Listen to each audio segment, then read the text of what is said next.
আজ আমি ভারতীয় মুদ্রার ডলারের সাপেক্ষে তার যে লাগাতার পতন সে বিষয়ে একটু আলোকপাত করব এবং তা সমষ্টিগত অর্থনীতির সাপেক্ষে 29শে মে 2026 $1 ইকুয়াল টু 94 টাকা 92 পয়সার মতো। এই যে পতন তা কিন্তু 2013 সন থেকে 2013 এপ্রিল মাস নাগাদ তা প্রায় 54 টাকা 54 পয়সা এরকম ছিল $1 সাপেক্ষে।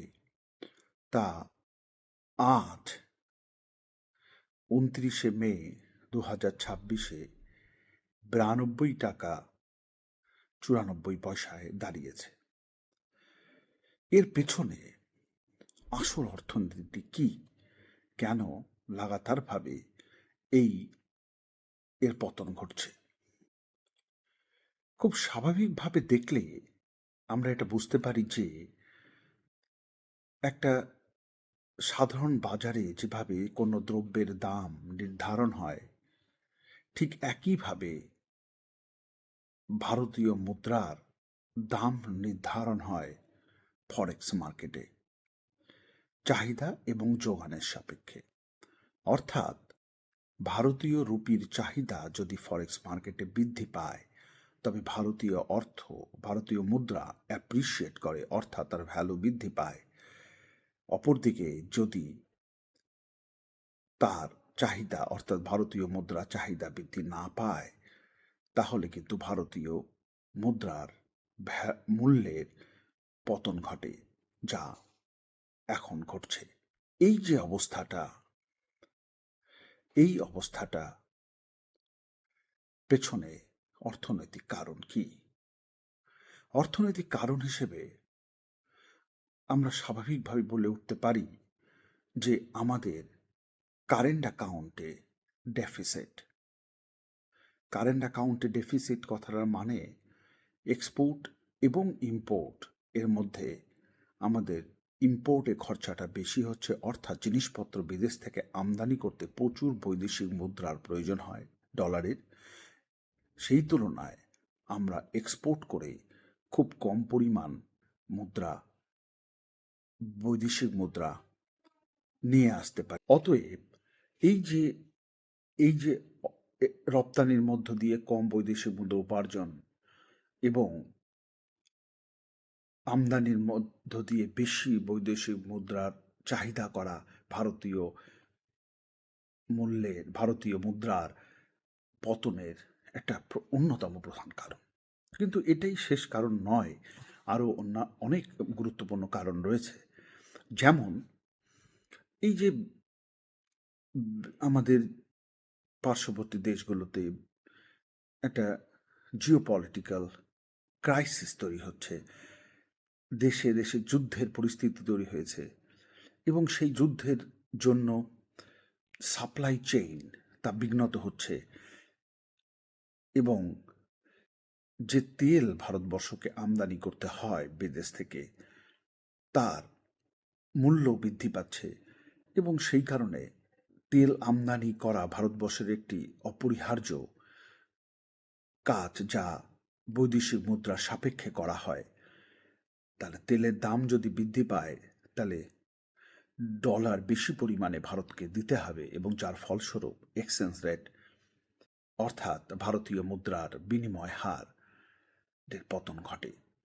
এছাড়াও আরেকটি অন্যরকম কারণ আছে, যাকে আমি একটু বিশেষভাবে গুরুত্ব দিতে চাই, যেটা হচ্ছে হুন্ডি বা হাওলা। হুন্ডি কথার অর্থ হচ্ছে বিদেশ থেকে ইনফর্মাল ওয়ে, অর্থাৎ আইনগত পদ্ধতি ছাড়িয়ে ফরেক্স মার্কেট না হয়ে যখন কোনো টাকা এক দেশ থেকে আর এক দেশে পাঠানো হয়, তা হুন্ডির মাধ্যমে করা হয়। অর্থাৎ যদি আমেরিকান কোনো ব্যক্তি, সে বৈধ হতে পারে বা অবৈধ হতে পারে, সে তার টাকা যদি ভারতে পাঠায়, তাহলে সে যদি 100 কোটি টাকা সমতুল্য ডলার হুন্ডি ওয়ান, যদি আমি বলি হুন্ডি ওয়ান, যা যা যে আমেরিকায় অবস্থান করছে তার হাতে প্রদান করবে, এবং সেই হুন্ডি ওয়ান ভারতে যে হুন্ডি টু বসে আছে তাকে বলে দিল যে কোনো নির্দিষ্ট ব্যক্তিকে সেই 1 কোটি টাকা, অর্থাৎ যে যে সেই 1 কোটি পরিমাণ টাকার ডলার পেয়েছে তাকে 1 কোটি টাকা দিয়ে দিতে। তাহলে কি হলো? ফরেক্স মার্কেটে কিন্তু ডলারের, ভারতের মধ্যে ডলারের কোনো উপস্থিতি লক্ষ্য করা গেল না, কিন্তু ভারতে অর্থের যোগান বৃদ্ধি পেয়ে গেল। সেই অর্থ দিয়ে ফরমাল ওয়েতে যদি বিদেশি কিছু দ্রব্য আমদানি করা হয় তবে আবার ডলারের ডিমান্ড বৃদ্ধি পায়। তাহলে এই ডলারের ডিমান্ড বৃদ্ধি কিন্তু ভারতীয় অর্থনীতিতে বিনিময়, ভারতীয় মুদ্রার পতনের একটি অন্যতম কারণ বলে আমি মনে করি। আর অন্যতম বিষয় হচ্ছে ভারতের অত্যাধিকভাবে এই অয়েলের উপর নির্ভরশীলতা। ভারত যদি রিনিউয়েবল এনার্জির ওপরে বেশি দৃষ্টি আলোকপাত করত, তবে এই ক্রাইসিস উপস্থিত হওয়ার পূর্বেই তা নিয়ন্ত্রণ করা যেত বলে মনে হয়। যাই হোক, এভাবেই ভারতীয় মুদ্রার যে লাগাতার পতন তা ঘটছে। আচ্ছা, এবার একটু গভীরভাবে ব্যাপারটা দেখা যাক যে ভারতীয় অর্থনীতিতে এখানে পলিসিগত কী ধরনের কমপ্লেক্সিটি বা জটিলতা তৈরি হয়ে আছে বা তৈরি হচ্ছে। দেখুন, আমি যদি বলি আমাদের অর্থনীতিতে একটি নিয়ম আছে বা আইন আছে, যেখানটায় যদি 3টি বিষয় আপনি ধরে নেন, একটি হচ্ছে ক্যাপিটাল ফ্রি ফ্লো, আর যদি ধরে নেন আপনি ইন্ডিপেন্ডেন্ট মনিটারি পলিসি, আর যদি ধরেন স্টেবল এক্সচেঞ্জ রেট, এই 3টে নিয়ে যদি একটা ত্রিভুজ তৈরি করেন তবে যে কোনো এক পাশে আপনি অবস্থান করতে পারেন। আপনি 3 পাশেই একসাথে অবস্থান করতে পারেন না, বা 3টিকে একসাথেই আপনি নিতে পারেন না। অর্থাৎ, যেমন উদাহরণ হিসেবে যদি আমি বলি, তাহলে চায়না যেমন independent monetary policy and fixed exchange রেটকে গ্রহণ করেছে, সে কিন্তু ফ্রি ক্যাপিটাল ফ্লোকে গ্রহণ করেনি। আবার হংকং বা সুইজারল্যান্ডকে যদি আপনারা দেখেন, তবে আপনারা দেখতে পারবেন যে ফ্রি ক্যাপিটাল ফ্লোকে গ্রহণ করেছে এবং ইন্ডিপেন্ডেন্ট মনিটারি পলিসিকে গ্রহণ করেছে, কিন্তু স্টেবল এক্সচেঞ্জ রেটকে গ্রহণ করেনি। কিন্তু ঠিক একই রকমভাবে যদি আপনারা ইউকেকে দেখেন, তবে দেখবেন তারা ফিক্সড এক্সচেঞ্জ রেটকে গ্রহণ করেছে এবং ফ্রি ক্যাপিটাল ফ্লোকে গ্রহণ করেছে। এটা অর্থনীতির একটা নির্দিষ্ট রুলস বা আইন, যাকে যাকে কখনো ভাঙা যায় না। তাহলে তাহলে গোটা ম্যাক্রো ইকোনমিক ইমব্যালেন্স তৈরি হয়ে যায়। তো স্বাভাবিকভাবে এটাকে ফলো করতে হয়। কিন্তু ভারতের ক্ষেত্রে আপনারা খেয়াল করে দেখবেন, ভারতের ফ্রি ক্যাপিটাল ফ্লো, অর্থাৎ এখানটায় রয়েছে ক্যাপিটাল অ্যাকাউন্ট এবং কারেন্ট অ্যাকাউন্ট। কারেন্ট অ্যাকাউন্ট মানে হচ্ছে এক্সপোর্ট এবং ইম্পোর্টের যে বিষয়বস্তু এখানটায় রয়েছে। তো ভারতবর্ষ এক্সপোর্ট এবং ইম্পোর্টের ক্ষেত্রে সম্পূর্ণভাবে ফ্রি করে রেখেছে এখানটায় আমদানি রপ্তানির ক্ষেত্রে। ক্যাপিটাল অ্যাকাউন্টে ভারত কিন্তু একটা নির্দিষ্ট পরিমাণ পার্শিয়ালি কন্ট্রোলে রেখেছে, মানে লার্জলি একটু বিশাল রকমভাবে সেটা কিন্তু খোলা। অর্থাৎ বিদেশি বিনিয়োগ যদি ভারতে আসে, তবে কোন নির্দিষ্ট উদ্দেশ্যে তা প্রয়োগ করা হবে সেক্ষেত্রে নিয়ন্ত্রণ রয়েছে, তবে বাকি ক্যাপিটাল ইনফ্লো হতে কোনো বাধা নেই, মূলত পার্শিয়ালি কন্ট্রোলে রয়েছে। তাহলে এখানে ধরেই নেওয়া যেতে পারে ভারতের ক্যাপিটাল ফ্লো ফ্রি। ওকে, ফ্রি ক্যাপিটাল ফ্লো। তাহলে একটি পয়েন্ট ভারতের দিকে চলে আসলো। তাহলে ভারত আর দুটোর মধ্যে যে কোনো একটি নিতে পারে। সেটি কি? সেটি হচ্ছে ইন্ডিপেন্ডেন্ট মনিটারি পলিসি অথবা fixed exchange rate, stable exchange rate. তাহলে ইন্ডিপেন্ডেন্ট মনিটারি পলিসি ভারতের ক্ষেত্রে কিন্তু রয়েছে। সেটা কি রকম? সেটা ভারতের ক্ষেত্রে ইন্ডিপেন্ডেন্ট মনিটারি পলিসি অর্থাৎ যখন ভারতে কোনো এমপ্লয়মেন্ট বাড়াতে হয় বা ভারতে কোনো মন্দা অবস্থা আসে, তখন রিজার্ভ ব্যাঙ্ক, আপনারা জানেন যে রেপো রেট বাড়িয়ে কমিয়ে ইন্টারেস্ট রেটকে নিয়ন্ত্রণ করার চেষ্টা করে। ইন্টারেস্ট রেট যদি কমানো যায় তবে ইনভেস্টমেন্ট বেশি হবে। তাই ইনভেস্টমেন্ট বেশি হলে প্রোডাকশন, এমপ্লয়মেন্ট এবং আউটপুট বৃদ্ধি পাবে। ঠিক একই রকমভাবে যদি ইন্টারেস্ট রেট বেড়ে যায় তাহলে কিন্তু তা ইনভেস্টমেন্ট কম হবে এবং আউটপুট হ্রাস পাবে। ঠিক এই অবস্থা, এই অবস্থাটার মধ্যে থেকে আমরা এবার যদি চলে যাই স্টেবল এক্সচেঞ্জ রেট, তাহলে ভারত ইন্ডিপেন্ডেন্ট মনিটারি পলিসিটা নিয়েছে। কিন্তু এটাও ভারতের একটু ম্যানেজড অবস্থায় রয়েছে। ম্যানেজড ইন্ডিপেন্ডেন্ট মনিটারি পলিসি, টোটালটা ইন্ডিপেন্ডেন্ট নয়। আবার এবার যদি চলে আসি আমরা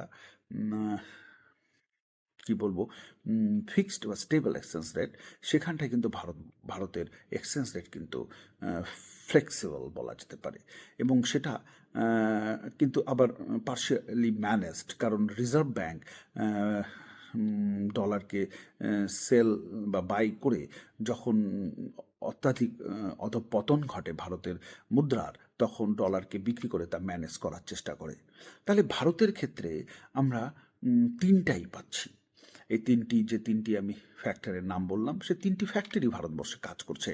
তাহলে নয়, টোটালি ফ্লেক্সিবল নয়, আরবিআই নিয়ন্ত্রণ করতে পারে কিছুটা, আর ইন্ডিপেন্ডেন্ট পলিসির ক্ষেত্রেও সেটা ম্যানেজেবল। তাহলে ব্যাপারটা দাঁড়ালো ভারতে এখন এপ্রিল মাসেই যদি আমরা ধরি 2026-এর যে 3.48 যদি ইনফ্লেশন হয়, তাহলে ইনফ্লেশন মোটামুটি যদি নিয়ন্ত্রণ অবস্থায় থাকে, তবে কি চাইবে আরবিআই চাইবে গ্রোথ এবং এমপ্লয়মেন্টকে বাড়ানোর জন্য।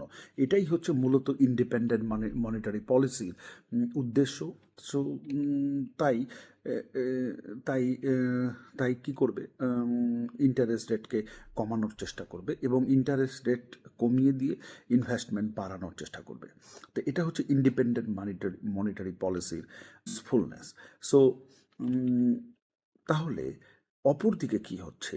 অপরদিকে দেখুন যে ওয়ারের কারণে সাপ্লাই চেন বিঘ্নিত হয়ে গেছে এবং তার ফলে আপনার সাপ্লাই কমে যাচ্ছে এবং সাপ্লাই যেহেতু কমে যাচ্ছে, অর্থাৎ কিসের সাপ্লাই কমে যাচ্ছে? সাপ্লাই কমে যাচ্ছে বলতে আমরা বলতে চাইছি যে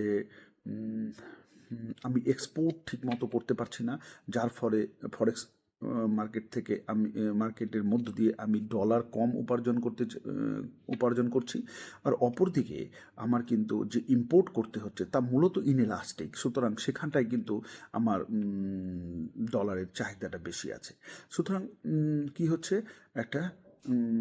একটা বৃদ্ধি, আপনার রুপির একটা কারেন্সি রুপির এক্সচেঞ্জ রেটের বৃদ্ধি ঘটছে এবং রুপির মূল্যের পতন ঘটছে, যা আমি একটু আগে বললাম যে আজ যা 94.92%, 94.92 পার ডলার। অতএব এই যে সমস্যাটা,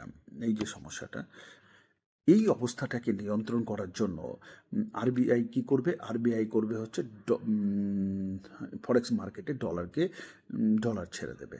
তাহলে ডলার যদি ছেড়ে দেয় তাহলে ভারতের বাজারে অর্থের যোগান কমবে।